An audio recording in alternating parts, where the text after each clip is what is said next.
ongi reis läbi saamas. Matkaosa vähemalt on läbi. Nüüd on õhtune aeg. Olen siis seal Märdi tuttava juures ja hommikul lennuki peale. Aga mõtlesin, et teen siukse lühikokkuvõtte reisist, et räägin veel muljeid aga esmalt ma tahaks teha väikest viktoriini nii-öelda, et kui tahad osa saada, siis lihtsalt ma nimetan küsimuse, vastuse variandid, paned pausi, pane kommentaar ja siis ma pärast lihtsalt näen, et kes kui täppi pani. Küsimuseks on siis, mis oli mul reisi jooksul kõige raskem?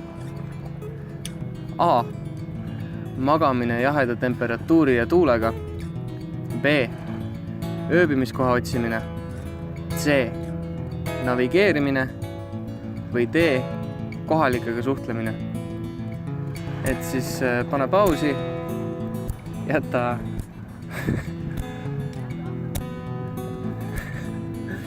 pane pausi. Huh? No. No problem. I love dogs.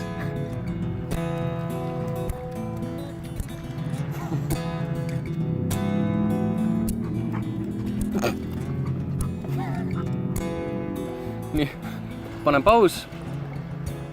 Kirjutama pakkumine kommentaaridesse. Ja õige vastus tuleb nüüd. Õige vastus oli ööbimiskoha otsimine. Et mainisin ka seda hästi palju, et ilgelt ühermaa ja hästi palju eramaid. Metsa põhimõtteliselt ei ole olemaski siin ja see oli kõige raskem. Teine küsimus oli, kas sport peab vastu? Pidas.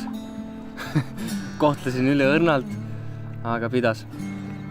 Ma mõtlesin, ma räägin veel plussidest ja miinustest üksi reisides. Hakkan kohe miinustest pihta, lõpetan plussidega. Esimene on siis, et igav võib hakata. Et kui sa ei ole väga sotsiaalne ka, ei lähe kohalikega rääkima ja ei tee siukest kino, siis võib lihtsalt tegevuses puudu olla. Ja minul ei hakanud üldse igav. Ma ise ka imestasin, et mul oli isegi iPod kaasas ja ma ei kuulanud seda mitte kordagi. Ma isegi puutunud seda. Aga ei olnud kuidagi vaja, et ma muutusin veits sotsiaalsemaks selle reisiga. Julgesin kohalikega palju rohkem rääkida ning samuti tegi kergemaks kaamera. Et kaamera oli minu Wilson. Et kõik see tegelemine, kõik need nurgad ja kõik see filmimine, et see on päris korralik töö tegelikult. Et kes videosid ise teeb, see teab väga hästi. Teine on see, et üksinda sa võid natukene lolle otsuseid vastu võtta või lihtsalt mitte kõige paremaid plaane. Et kahekesti on ikkagi see, et kaks pead on kaks pead, et kahe peale sa mõtled võib-olla parema plaani välja. Ei pruugi nii olla, aga tõenäolisem on. Aga kui üksi reisid, et siis selle vastu koha plussiks on see, et üksi sa ei pea kellegagi arvestama, et ainult iseendaga, et põhimõtteliselt teed seda, mis sa heaks arvad, et see plaanide värg ongi siuke hea, et teed, mis meeldib põhimõtteliselt. Kolmas miinus, üksinda ei pruugi nii turvaline olla. See olen muidugi riigist, et kui turvalisena, kus sa ennast tunned.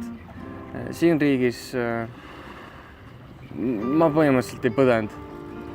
Et oli siukseid natukene sketšisid momente, aga need olid ka nagu ainult korraks, suht nagu savi.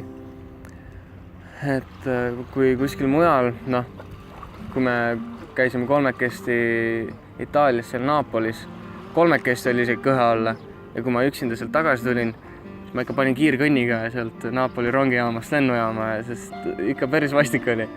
Et siin nagu siukest olukorda ei olnud kordagi. Siin oli kõik nii tore. praegu nagu rohkem miinuseid mul ei meenunud. Ma loen mahasid ka muidugi. Et lähen plusside juurde üle. Esimene kohe, mis mul kõige raskem oli reisil, ööbimiskoha leidmine.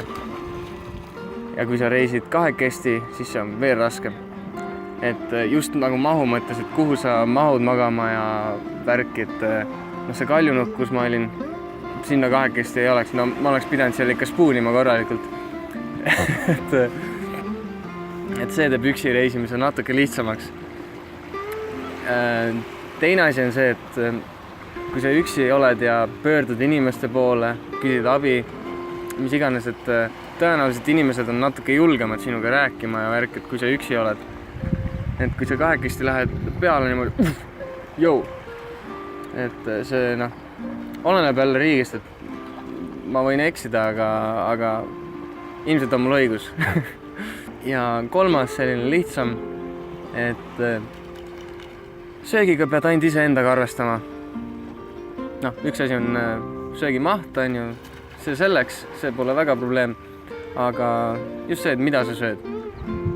Et kõigil ei pruugi alati selline sama maitse olla, mõni tahab seda kastet, mõni tahab toda. Et minul oligi, mina võtsin valget kastet, Märt oleks kindlasti barbecue'd tahtnud.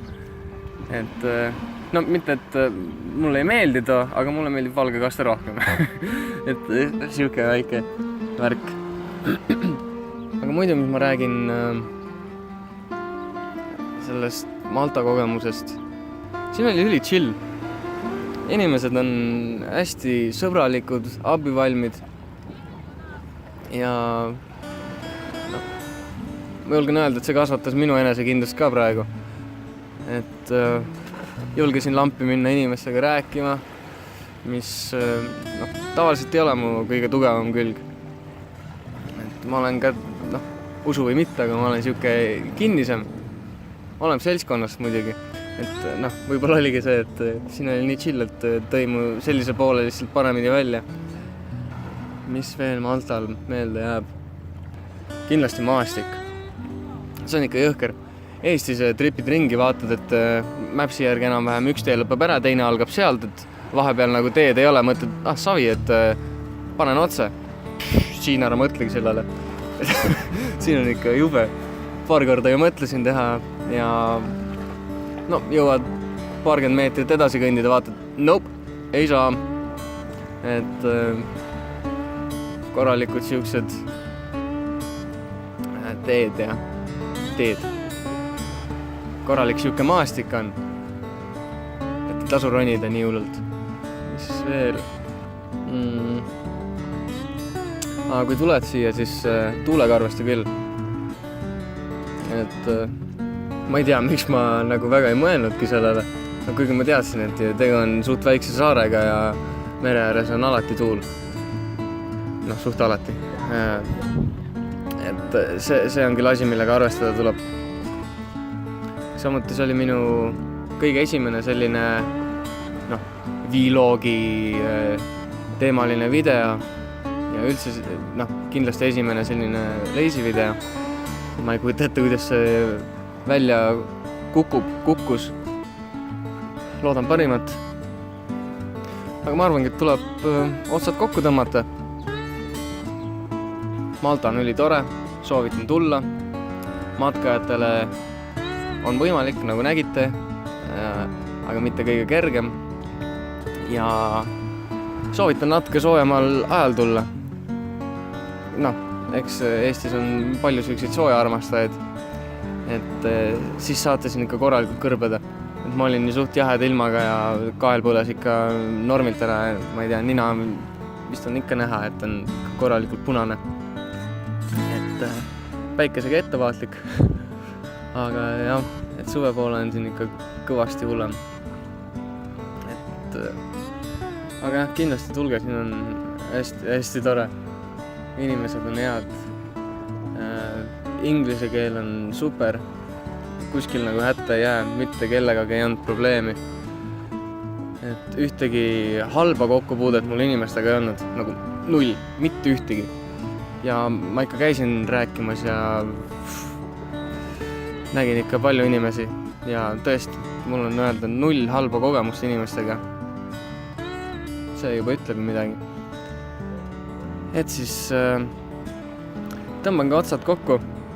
Suur aitäh, kes vaatasid selle kõik lõpuni ja jääme juba järgmist reisi vaatama.